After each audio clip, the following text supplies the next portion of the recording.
we've got 2 level 4 floor routines, 2 level 5 floor routines, 1 level 6 and 1 level 3. So we've done 2 starts. We'll do a couple more as we go through. That got you all moving again.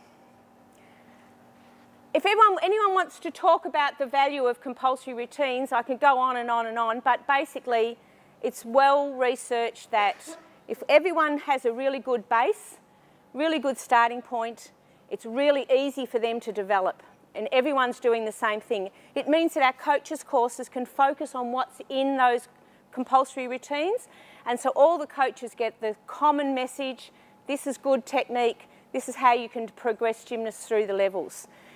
If you want to teach more than what's in the compulsory routine, that's fine. You can do that in your gym, but just for the competition, that's all they need to know.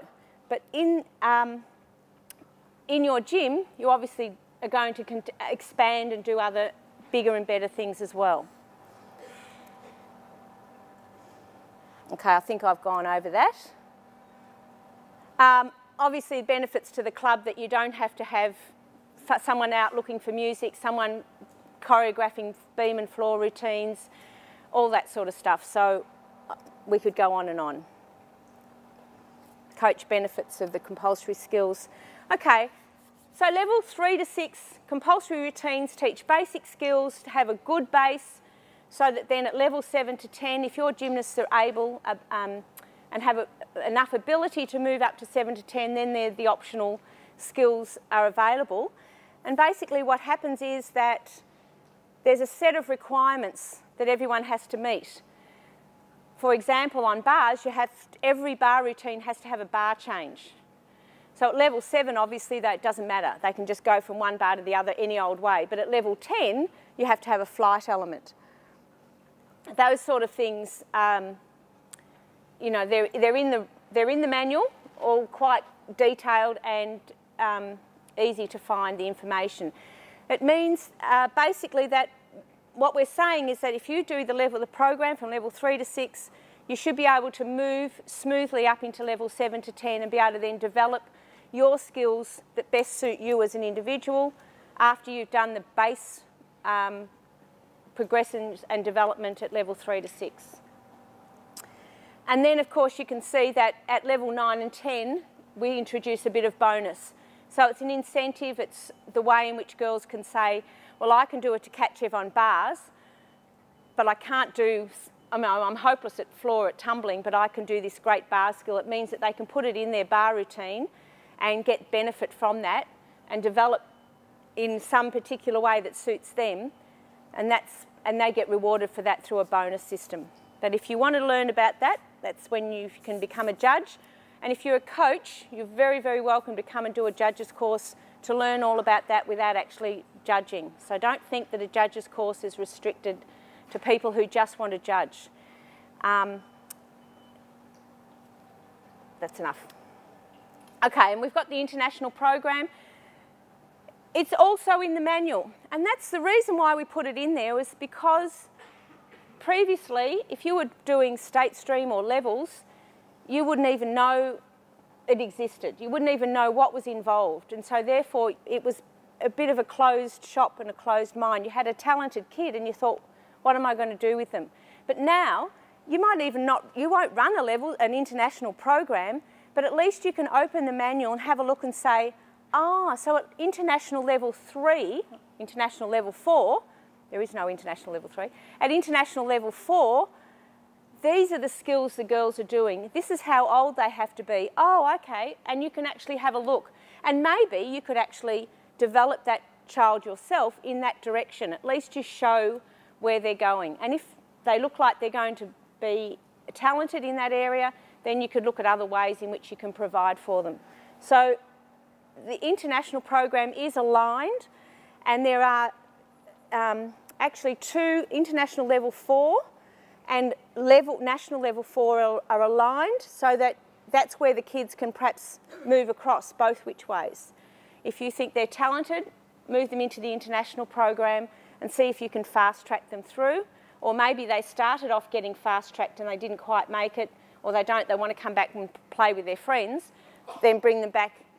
So we've made it so it's much easier to move throughout the levels. And the whole idea of this is to make sure that you provide for the gymnast's own ability.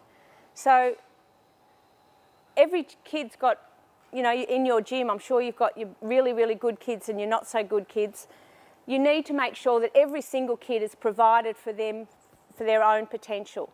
So don't just all lump them in one bunch and only teach that little thing. If you've got someone who's good at something, you have a bit of a responsibility to develop them in their area that they should be excelling in. International stream, I'm sure if you want to know more about it, you can ask. I won't keep going on to that. And I mentioned before about the junior sport policy from the Australian Sports Commission. You can actually go onto the website down the bottom. I'm not sure, but if you wanted to find it, you can probably just Google.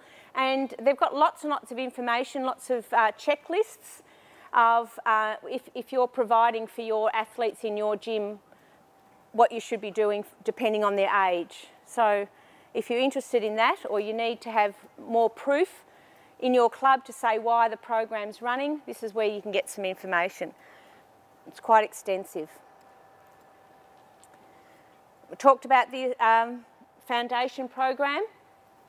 I'll just keep moving because I think we've probably done this, but we just developed this a 5-ranking system. You can do whatever you like. You can adapt this. This is probably easy. You just pick it up and walk out, and there it is, 5 levels. You can have your club colours in there if you'd like. We tried to steer away from gold, silver, bronze because we don't want to go to that sort of level. But I think athletics and most of the other sports use blue for first, red second, green third.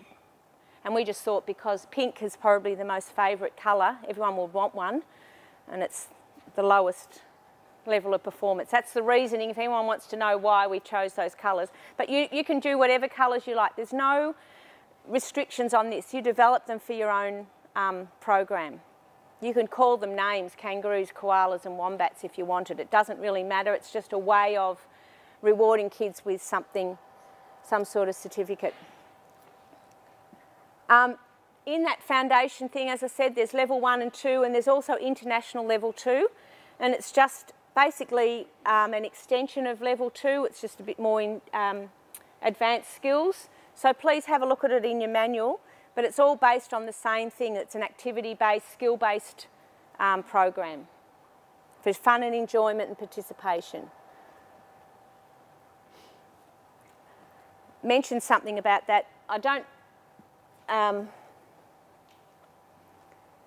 want to go on too much, but the whole idea of doing an activity-based station is so that you could have perhaps a little event where it would only run for maybe an hour, and the kids would come in and they'd do all their activities and move around quickly around a station-based event, and the parents can come in and watch. So they're not 4 apparatus. One kid gets up, does one routine, sits down, and they've performed for 30 seconds. Then they do another 30 seconds on another apparatus, or they go 4 times around the gym and the parent's sitting there for 2 hours and seeing their kid do 4 lots of 30 minutes of activity. We're trying to stay away. That's not enjoyable for the parent or the kid.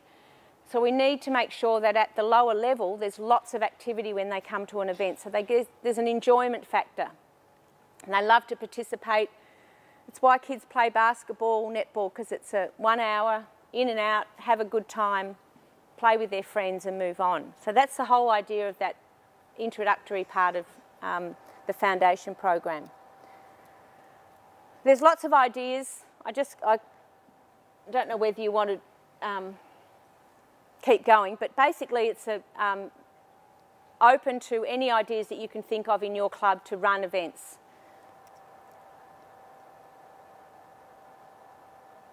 Lots of people, lots of clubs do this already. They have themes, have special days, bring a friend day, lots of things like that.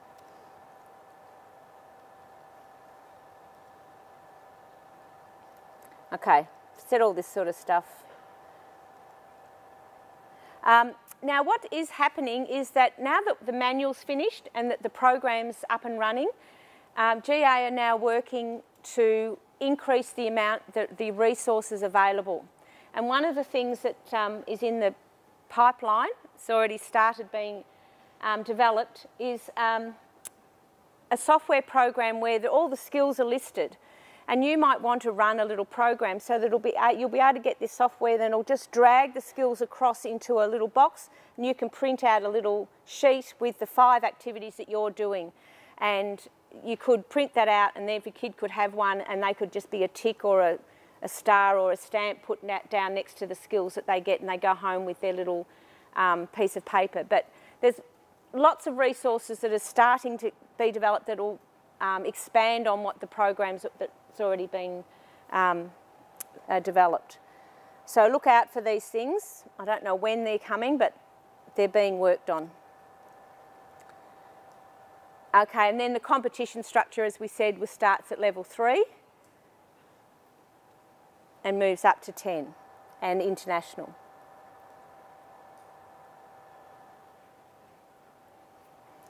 You all know about competitions. I don't think we need to keep going. I know that Victoria have worked really hard about how they're going to implement this, and I'm not really 100% sure about the way the calendar's structured. Maybe Zoe or Jamie could tell us some more about that later, but basically there is seasons in the year that they've organised events, and it's on the calendar of where everyone fits. So if you want to ask a question about the Victorian calendar, about where events are being held, someone will answer you. Yes? Yeah.